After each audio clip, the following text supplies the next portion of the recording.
మమతా బెనర్జీ హయాంలో పేద ప్రజలకు సంబంధించిన స్థలాలని ప్రభుత్వం ఇస్తే ఆ పేద ప్రజల్ని తరిమేసి అక్కడ ఉన్నటువంటి పాకల్ని కొట్టేసి అక్కడ ఒక క్లబ్బు నడిపేశాడు తృణమూల్ కాంగ్రెస్ నాయకుడు. అలాంటి వాటి గురించి ప్రభుత్వానికి కంప్లైంట్ చేస్తే వాళ్ళని చంపినటువంటి సంఘటనలు ఉన్నాయి. ఇప్పుడు అక్కడ ప్రభుత్వం మారింది. బీజేపీ ప్రభుత్వం వచ్చాక ఇప్పుడు బుల్డోజర్ యాక్షన్ బిగిన్ అయినటువంటిది.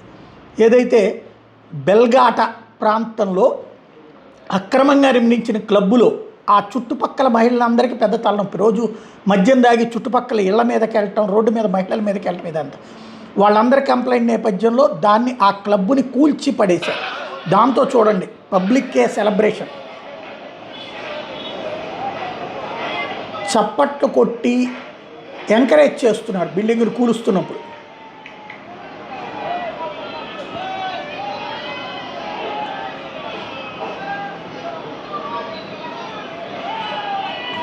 ఇక్కడ ఎవరన్నా బీజేపీ కార్యకర్తలు లేకపోతే వేరే ఉన్నారా పార్టీలో?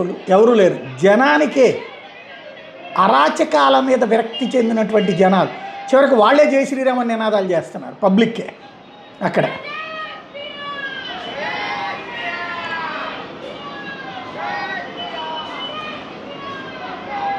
లోకల్ లేడీసే ఏంటంటే ఇంతకాలం వాళ్ళని వేధించుకు తిన్నటువంటి అతిపెద్ద సమస్య పరిష్కారం అయ్యేటప్పటికి వచ్చిన సంతోషం అది.